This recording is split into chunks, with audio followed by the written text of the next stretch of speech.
Hi, this is Debbie, and this is Light Up Your Worth. I'm so excited to share today's guest. My interview with Pamela Strum is really quite fascinating.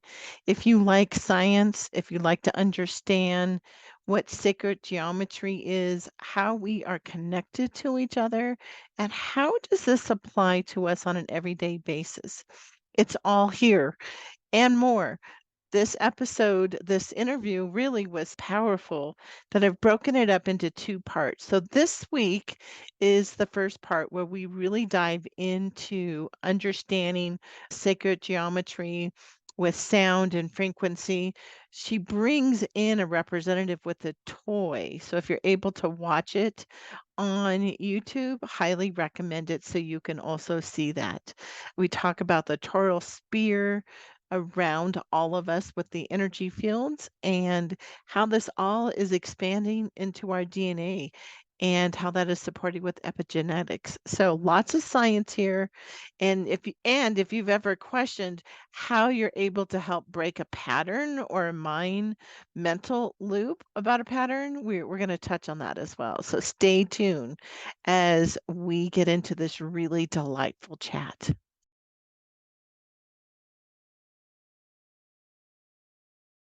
Hello, this is Debbie McAllister, and this is Light Up Your Worth. I am so blessed and so excited today to bring you my friend, Pamela Strum. Pamela is an energy visionary who utilizes her unique gifts of working with sacred geometry to harness a quantum energetic alchemist process for her clients to live their life as the full expression of their human potential. As an energy conduit and leader, she has over 3 decades experience doing energy work with clients all over the world, working within the Akashic Records to help bring healing deep to the levels where entire lifetimes and ancestral lines can be healed.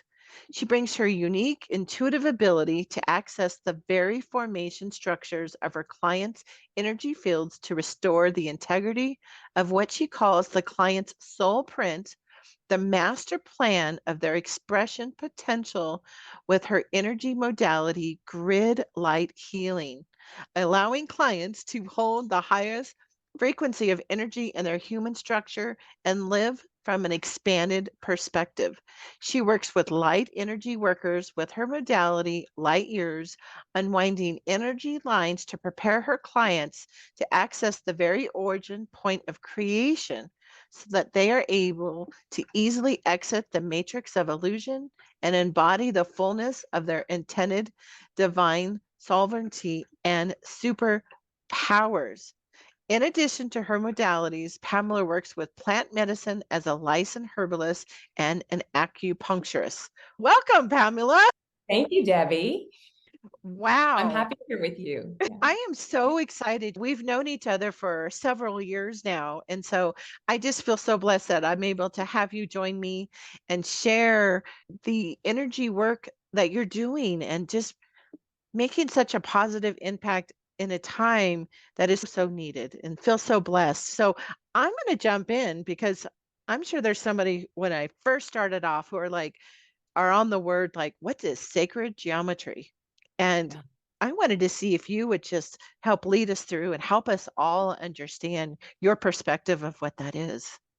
Okay, I would love to do that because when I first heard of sacred geometry, that was my response because it certainly wasn't something that I was taught in school. So, sacred geometry are the very formational structures that create us, but that create the entire universe. So, Debbie, I'm going to anchor it down right away. And it's not a far out there term once we realize that even architects in their profession talk about sacred geometry, those formational Mm, structures when they are creating buildings. And it's the same structure and dynamic that takes place that creates us and all of life. When I learned geometry, it was absolutely third dimensional. And they showed us shapes and the sphere, the circle, the cube, triangles, and it was static. And when I started to work with formational shapes, and I didn't even realize I was doing it at first, dropped it. It's in motion. It's in constant motion. So it's as if you were to harness energy and put shapes around it or within the energy, it would alter what the energy's doing. Then certain shapes, as you add density to it, it creates shapes and form the way we know it to be. But we've learned it, certainly in school, we've learned it to be as a static expression. It's actually not static ever, which makes it so Oh, exciting.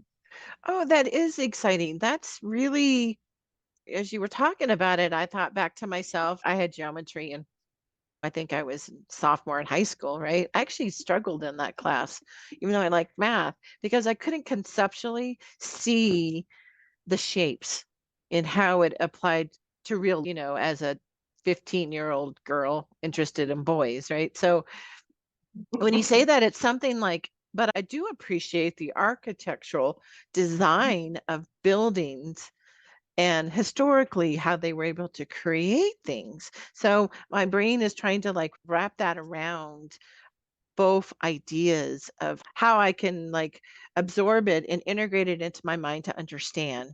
Is that like when you're looking at energy, you can actually see the shapes in like different energy fields? Okay, yes, that's how it came through for me. Mm, And different people, everyone receives energy and is aware of energy in their own way. So it's unique to every individual. And that's important, I think, when people are opening up their own gifts, that your gifts are your gifts. So you might get inspiration, you might be activated by something that someone says or does, something that you see or hear, the idea of architecture. So let's look at, if you look at old cathedrals of palaces, castles, and there are certain shapes and forms that you see in architecture around the world that affects sound or frequency coming in. It affects light. Pyramids in ancient civilizations, that it affects what's happening to the energy. But that's the same with our bodies. So, depending upon the shape of our bodies, the shape, and then you go out to the energy field, the less dense, the more light, and the more it affects the sound, frequency, harmonic. And so, when I first realized what was happening, because it's almost like my brain didn't have a context even to recognize that I was playing with triangles. And I went with it. I would be meditating and I would say, what happened if I turned this in this direction and this triangle in that direction? What happens then? And I would see energy twisting or spiraling. And then as I worked with it more and more, it would show up in people's healing. So to to say that I would see it, yes, I would see it, but I would see it in the way it would be like an imagery, maybe the way you might see something in a dream that's not quite so dense or third dimensional. And can I give you an example? please, yes. Okay, so I have a toy. So here I am, this energy's dropping in. I'm working with clients doing grid light healing, and I'm looking for a way to relate it to people because even though you don't always have to understand things, intellect things inside of you, you just know it from your heart, from your in your body, something's true, something's not true. So I'm saying to myself, what do I do to really allow people to bring in the knowledge of what's happening in their healing so they open up to it even further, and they give it permission to come in this energy and heal their bodies, heal themselves energetically. And I turn around one day and my son is playing with a toy and it jarred me, and I said, what are you doing? May I have that? And so I've commandeered this toy and I have it today in case we talked about it, to bring in the energy. So my son was playing with this, and I've used it on videos I've made to bring Oh, it home to people. And I said, that's what I see. That's what I see when I'm working on people. And they made it like an old-fashioned slinky. And I'm going to try to collapse it down to show you, because in sacred geometry, I literally see forms collapse. So he put this on his arm and he was sliding it up and down his arm. And except this shape, absolutely, I find astounding, because there's no beginning and there's no end. And it loops around in an infinity symbol. It goes on and on without a beginning or an end. And that's our energy. That's us. And if I flip it this way, in oh, the spiral, shows up all the time in healing. We all see this. We see this in the food that we eat. mhm. Nature makes shape all the time. But what happens in energy with the spiral, bringing it from a broader space to a tighter space, I can start to open it up and it forms a sphere. Or if I keep opening it, it forms an eye. And as I was working with people, and I would see their energy, their wider energy that goes beyond their human, I would see it show up like the toroidal field in this shape. If you could imagine a person on the inside in the center. Yeah. And yeah, it's just amazing. And then I would see us encompass Earth, like Earth's energy herself appeared to me like a toroidal sphere. And I thought, even Earth, we are connected to Earth, we're connected to the universe through this toroidal energy that echoes out, and we connect to each other. So you and I are connected through, to me, what appears like this, and it Mhm. goes on in infinity. And we can bring it in very close to us. We can hunker down and stay in the tight aspect of the center where energy's looping around us. We're the center point. Or we could expand way out and tap into the universe.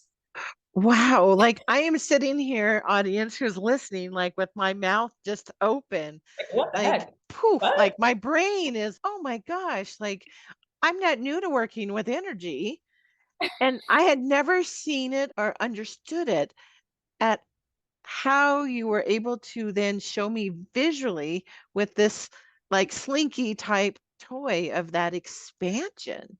Wow, my mind's poof. Oh my goodness. So when I see my children learning geometry in school, and there's that formula to that angle, but that's not the end of the story. Could you imagine that in motion? And could you imagine, or your audience imagine, if we taught geometry that way, that it's, and I heard someone using the expression, it's living geometry. And I said, it's living geometry, because it's not stuck like this. We move, it moves. And depending upon the motion or the integrity of the shape, it affects the light that comes to us. It affects us. It affects our emotions, our thoughts, which are all energy. Yeah, Yeah, there and you go. even the expansion of it. So when you're working with somebody then, and you can feel when somebody comes into a session then where they're something had them dim their light, as I like to say, and you can see them start to expand as they're stepping more into who they already are. You can physically see that type of an expansion.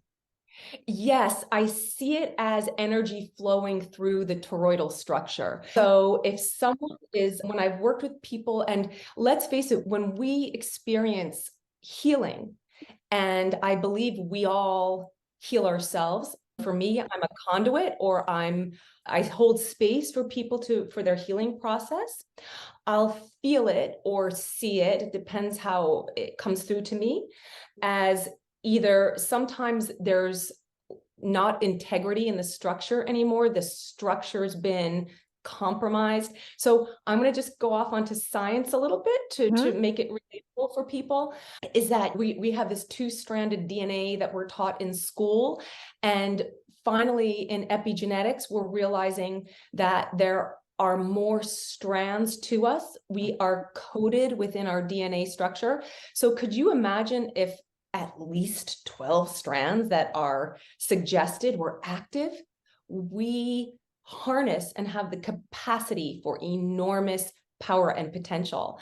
And I experience those dormant strands, if you will, that we've been told are dormant or junk DNA, to be our energy bodies, our energy expression, that aspect of us that is a spirit having a human experience. So our energy is put into a human body. And we're more and more way bigger and grander than maybe we have learned. And so what I'll experience is the individual, let's say, once again, in the center of their toroidal structure. And sometimes I sense something very dense close to them. Sometimes I sense something way out on the outer aspect of their energy field. Sometimes I sense a distortion to how someone's streaming in source energy or connecting to earth, grounding. And it's that allows me information on what's going on with the client and what I might do to be in service to help them or hold space for them to witness their shifting and healing that takes place.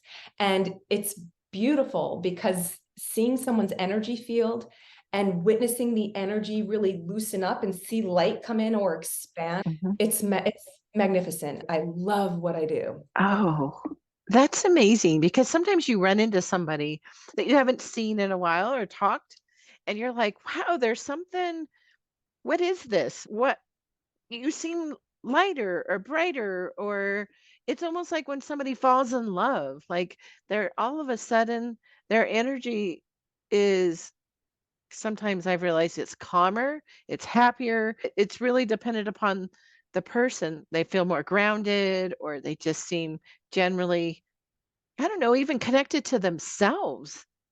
Is that's the only way I can think about to explain how I can witness that. So when people are thinking, "Oh, how can they recognize within themselves, like, how beneficial this would be for them?" Like, that density that you might sense, or you're seeing or feeling in their fields, how could that show up with them in their day-to-day life?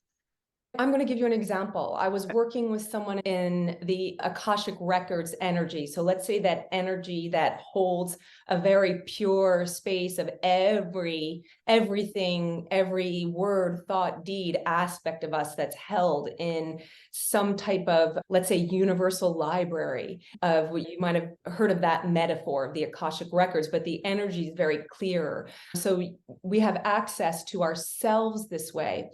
So if we owned all that we were, if we owned the aspect of us that's our energy selves, our energy body, our energy, our mental aspects, our emotional, our spirit, we maybe would connect to more of what's grand for us. It's someone who I had worked with for a couple years, and she was going through a hard time and contacted me.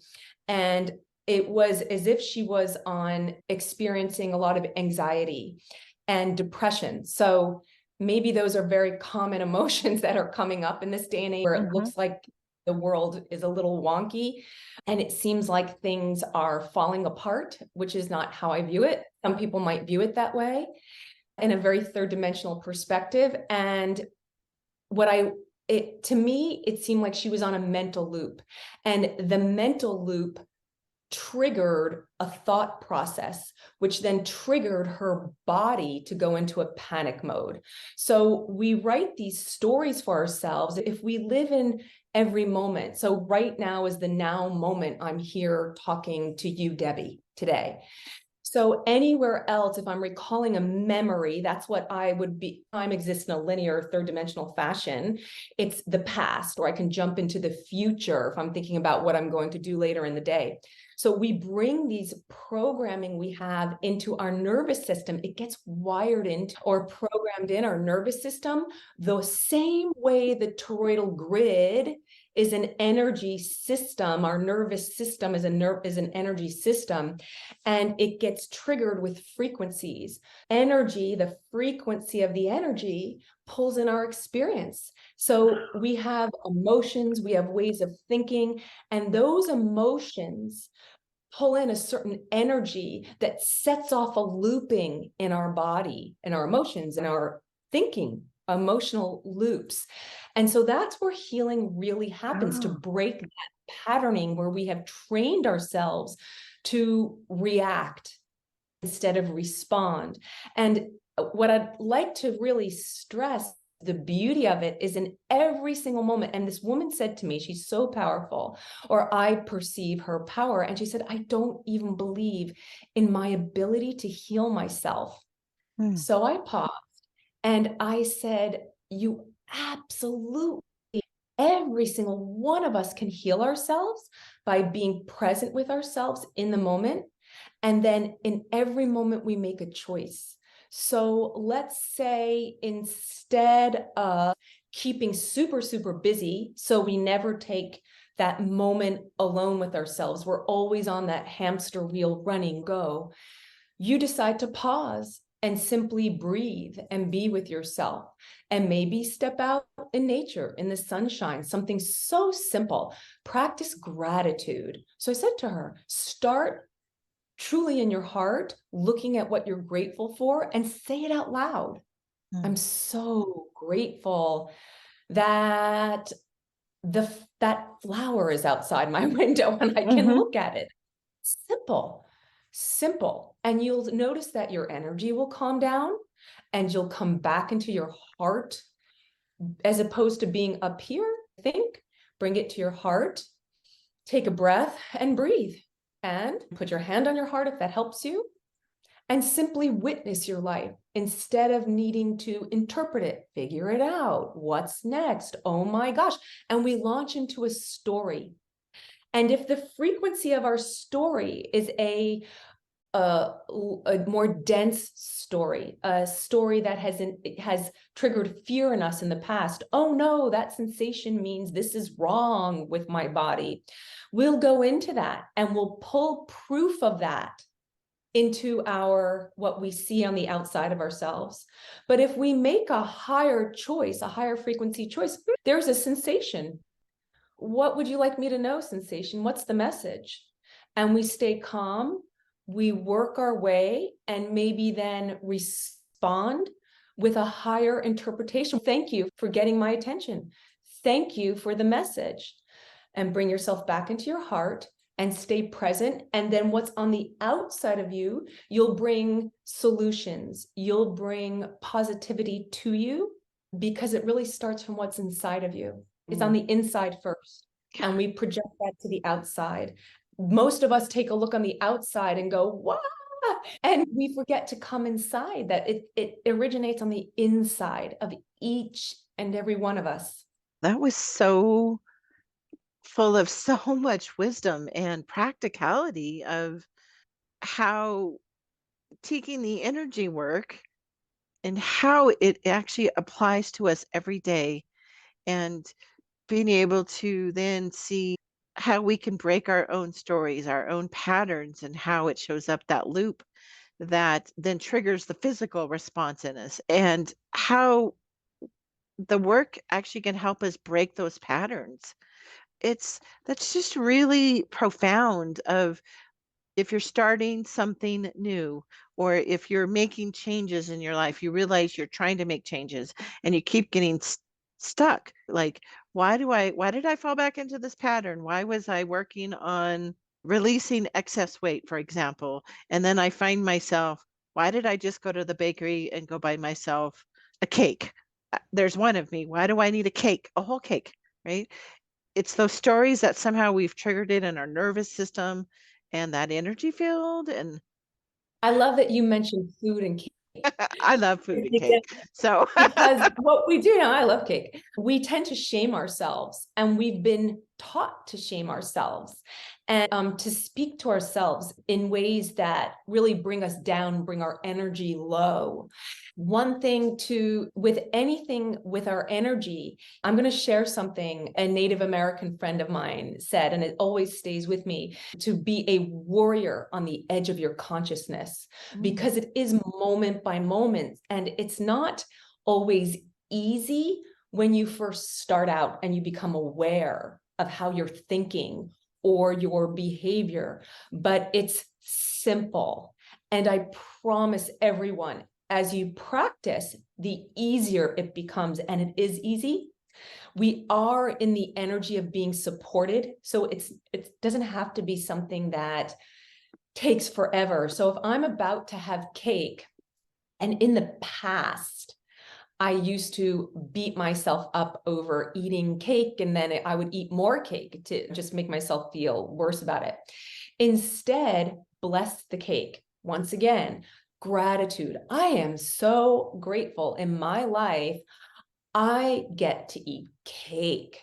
How lucky am I? And then I'll add to the blessing, and you can do this with any time you go to eat, certainly with your meals. Drinking water crystals respond to our thoughts. And Dr. Emoto, the Japanese scientist, you can go on YouTube or anywhere online and look up how crystalline energy responds to simply words and thoughts, and say thank you.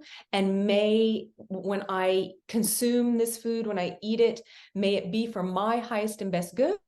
And may I release whatever is not for my highest and best good. And so then go ahead and eat it and celebrate it. So even if you eat something or it's too much, then let it be a blessing in your life. And that's how you break the pattern and get to a stage where you make a different choice. Otherwise, you're locking yourself into a mental and emotional loop. You're locking yourself into shame, guilt, fear, and then we actually attach our energy within the energy of other people within the collective. And it's so prevalent now, those energies of fear, depression, anxiety, that we anchor into it. And it's very easy to find the evidence outside of ourselves. But what if we're taking it and saying, good for me, I ate cake, woohoo, and let it go. Do I really want this cake, or am I responding emotionally to it? Yes, I want it. Or, you know what? It's not something I really want to do right now. And I know if I eat this, I'm going to feel, I don't know, bloated. I don't know what Yeah. to say. I'm not going to feel good. So you make those choices. Like my body, even though I'm celebrating, my taste buds are celebrating, my body might wish for a different choice. So you just stop making a big deal out of it. Yeah, that's a really practical thing for people to think about with patterns. And I'm going to go back to what you were sharing with that. There was so much wisdom there about when we are on this hamster wheel. Yeah. And I've been under the thought process, though the pandemic was really tragic for those who had already made I believe, had made the agreement that would be when they would exit here, this experience here on Earth. As tragic as that may be, where so many people, is that it actually allowed people to pause the hamster wheel and come face to face with themselves and their lives, and allow this moment and transformation within themselves to even be aware of what their lives were doing, what was important, not important. But I've also realized now, this is 2023, is that the energies now are so different. They're so much faster of when I've been planting seeds for different things to come into fruition, that the energy itself seems to be speeding up. Where I started this healing journey 20 years ago, like with Reiki,